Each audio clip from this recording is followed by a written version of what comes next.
আজকের এই বিশেষ বিশ্লেষণে সবাইকে স্বাগত জানাচ্ছি। আচ্ছা, কখনো কি ভেবে দেখেছেন আমাদের চারপাশের এই অতি সাধারণ দৃশ্যমান জগৎ থেকে শুরু করে পরমাণুর ভেতরের ওই একদম অদৃশ্য আর জটিল জগৎটা, এই পুরো মহাবিশ্ব আসলে কিভাবে কাজ করে? মানে এই বিশাল পাজলটা কিভাবে মেলে? এই প্রশ্নের উত্তর খুঁজতে গিয়ে বিজ্ঞানীরা বারবার এমন কিছু স্থির সংখ্যার মুখোমুখি হয়েছেন যাদের আমরা ধ্রুবক বা কনস্ট্যান্ট বলে থাকি। তো চলুন আর কথা না বাড়িয়ে আজ আমরা এমন ৩টি যুগান্তকারী ধ্রুবক নিয়ে আলোচনা করি যেগুলো পরমাণুর ভেতরের রহস্য উন্মোচনে একদম জাদুর কাঠির মতো কাজ করেছে। এগুলো কিন্তু নিছক গণিতের কোনো নিরস সংখ্যা নয়, বরং এগুলো হলো সেই চাবিকাঠি যা আমাদের চারপাশের সাধারণ পর্যবেক্ষণকে কোয়ান্টাম ফিজিক্সের সেই মাথা ঘুরিয়ে দেওয়া জটিল জগতের সাথে এক সুতোয় বেঁধেছে। তো আজকের এই বিশ্লেষণে আমাদের আলোচনার মূল বিষয়গুলো হল: ১. পাই, বৃত্ত থেকে পরমাণু; ২. রেডবগ, হাইড্রোজেনের আলো; ৩. Planck, quantum energy; ৪. রেডবগ বনাম প্ল্যাঙ্ক; আর সবশেষে ৫. আধুনিক বিজ্ঞানের ভিত্তি। চলুন এক এক করে দেখা যাক। অধ্যায় ১, পাই, বৃত্ত থেকে পরমাণু। বহু হাজার বছর আগের কথা একটু ভাবুন তো। সেই সময় মানুষ একটা দারুণ, বলতে গেলে একটা অদ্ভুত ব্যাপার খেয়াল করেছিল। গরুর গাড়ির চাকা, কুমোরের চাক, কুয়ার মুখ, এমনকি আকাশের ওই গোলাকার সূর্য বা চাঁদ, যে কোনো গোলাকার বস্তুর পরিধিকে যদি তার ব্যাস দিয়ে ভাগ করা যায়, তবে ম্যাজিকের মতো সবসময় ঠিক একই অনুপাত বা সংখ্যা পাওয়া যায়। একদম একই। আর এই অদ্ভুত স্থির সংখ্যাটিকেই পরবর্তীতে গণিতবিদরা নাম দিয়েছিলেন পাই। আর সবচেয়ে চমকপ্রদ বিষয়টা হলো এই নির্দিষ্ট সংখ্যাটি। এই অনুপাতের মান হল 3.14159 এবং চলতেই থাকে।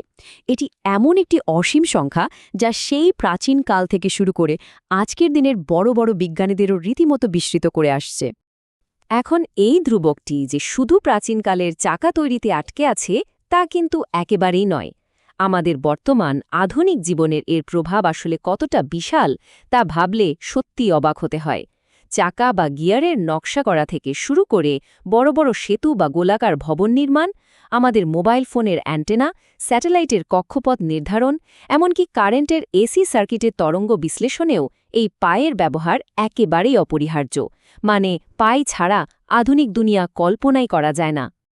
তো চলুন এবার দেখি কিভাবে এই ধ্রুবকটি আমাদের চারপাশের এই বড় জগৎ থেকে একেবারে ক্ষুদ্রাতি ক্ষুদ্র পরমাণুর জগতে ঢুকে পড়ে। বিজ্ঞানীরা যখন বুঝতে পারলেন যে ইলেকট্রনগুলো নিউক্লিয়াসের চারিদিকে ঘুরছে, ঠিক তখনই সেখানে বৃত্তাকার গতির ধারণাটি চলে আসে। বোর মডেল অনুযায়ী ইলেকট্রনগুলো নির্দিষ্ট বৃত্তাকার কক্ষপথে ঘোরার জন্য তাদের কৌণিক ভরবেগ কিন্তু সরাসরি এই পায়ের ওপর নির্ভরশীল। শুধু তাই নয়, কোয়ান্টাম ফিজিক্সের আধুনিক তত্ত্বে, বিশেষ করে হাইজেনবার্গের সেই বিখ্যাত অনিশ্চয়তা নীতির গাণিতিক সমীকরণেও পাই একেবারে অবিচ্ছেদ্য একটা অংশ। ভাবা যায়। এবার আসছি আমাদের অধ্যায় ২-এ, রেডবার্গ, হাইড্রোজেনের আলো। ঊনবিংশ শতাব্দীর দিকে বিজ্ঞানীরা একটা ভীষণ অদ্ভুত ব্যাপার খেয়াল করলেন।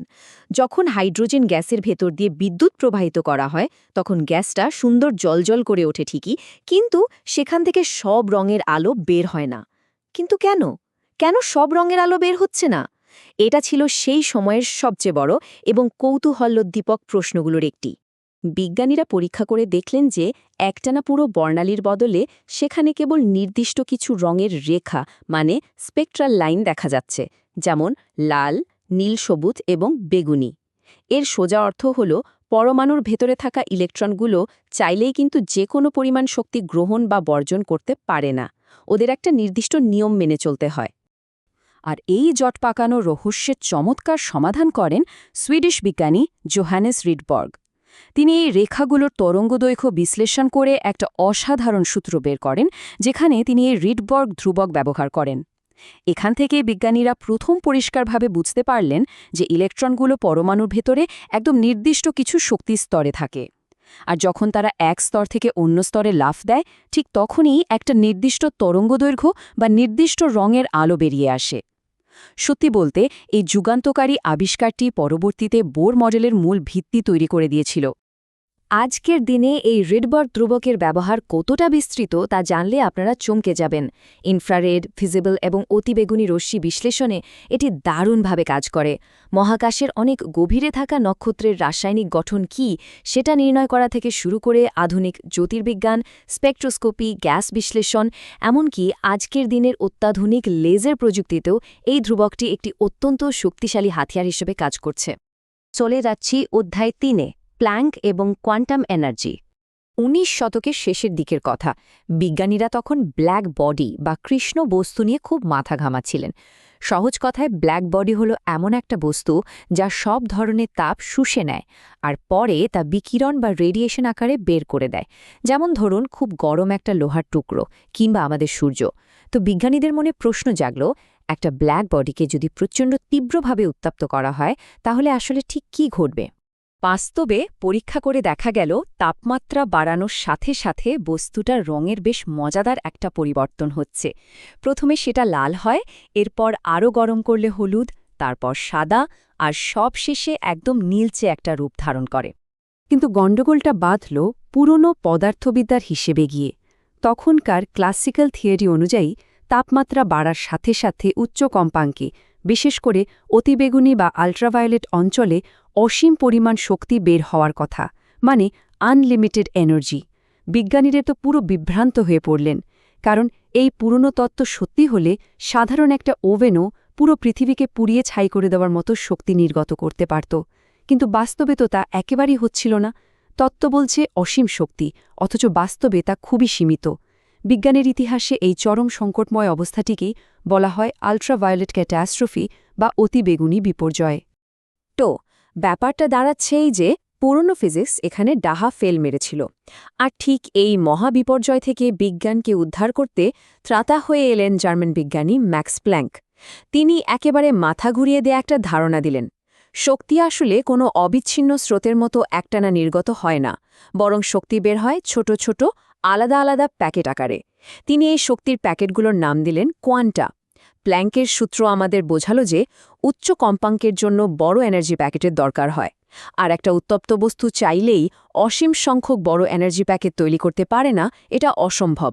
ঠিক এই কারণেই অতিবেগুনি অঞ্চলে অসীম শক্তি নির্গত হওয়ার যে উদ্ভট ধারণাটি ছিল তার জাদুকরী সমাধান হয়ে গেল। আর এভাবেই জন্ম হল সম্পূর্ণ নতুন এক জগৎ, কোয়ান্টাম ফিজিক্সের। প্ল্যাঙ্ক ধ্রুবকের এই ধারণা যে শুধু ইলেকট্রনের শক্তি বা ডি ব্রগলি তরঙ্গ বুঝতে সাহায্য করেছে তা নয়, এটি আমাদের পুরো আধুনিক প্রযুক্তিকেই আক্ষরিক অর্থে পাল্টে দিয়েছে। আমাদের রোজকার ব্যবহারের LED light, laser, solar cell, হাসপাতালের এমআরআই মেশিন, আমাদের কম্পিউটারের সেমিকন্ডাক্টর থেকে শুরু করে আগামী দিনের সুপার পাওয়ারফুল কোয়ান্টাম কম্পিউটার, এসবের সবকিছুই দাঁড়িয়ে আছে প্ল্যাঙ্কের এই অবিস্মরণীয় ধ্রুবকের নীতির ওপর। এবার আসছি অধ্যায় ৪-এ, রিডবার্গ বনাম প্ল্যাঙ্ক। পরমাণুর জগৎ বুঝতে গিয়ে এই দুটি ধ্রুবকের মধ্যে একটা দারুণ সম্পর্ক এবং পার্থক্য আমরা দেখতে পাই। খেয়াল করে দেখুন, রিডবার্গ ধ্রুবকের উৎপত্তি হয়েছিল হাইড্রোজেন স্পেকট্রামের রহস্য থেকে, আর প্ল্যাঙ্ক ধ্রুবক এসেছিল ব্ল্যাক বডি রেডিয়েশনের সেই চরম সংকট থেকে। রিডবার্গের মূল কাজ হল নির্দিষ্ট তরঙ্গদৈর্ঘ্য নির্ণয় করা, অন্যদিকে প্ল্যাঙ্কের কাজ হল শক্তির কোয়ান্টা বা প্যাকেটের হিসাব বের করা। রিডবার্গ মূলত ইনফ্রারেড, ভিজিবল এবং ইউভি রশ্মি নিয়ে কাজ করে, কিন্তু প্ল্যাঙ্ক ধ্রুবকের রাজত্ব সব ধরনের কম্পাঙ্কের রেডিয়েশনের ক্ষেত্রেই সমানভাবে প্রযোজ্য। বিষয়টা যদি একদম সহজ করে বলি তাহলে মূল ব্যাপারটা দাঁড়ায় ঠিক এরকম।